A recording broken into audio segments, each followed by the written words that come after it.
Welcome to Penrose Learning, where we make understanding easy. You start by keeping everyone safe. If you smell gas or see sparks, get out and call emergency services immediately. Once clear, inspect the main breaker and individual breakers for trips. Reset only if dry and cool. Next, contact your utility to confirm an outage in your area and get an ETA. While you wait, turn off non-essential loads to prevent a surge when power returns, and make a short checklist of essential circuits to restore first. If you have a generator, connect it properly using a transfer switch or an approved inlet. Do not backfeed through a wall outlet because that endangers workers.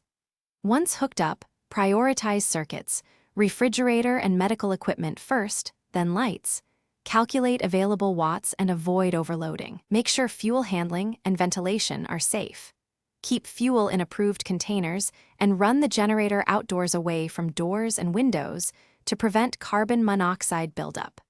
Monitor run time and refuel only when the unit is off and cooled.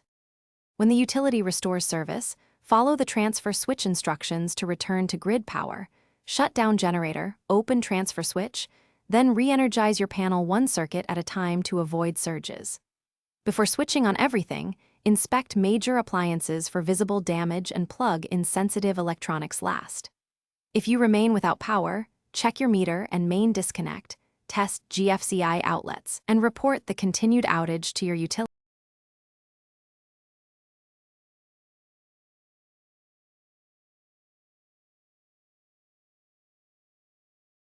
Thanks for watching. If this was helpful, leave a like and consider subscribing. See you next time.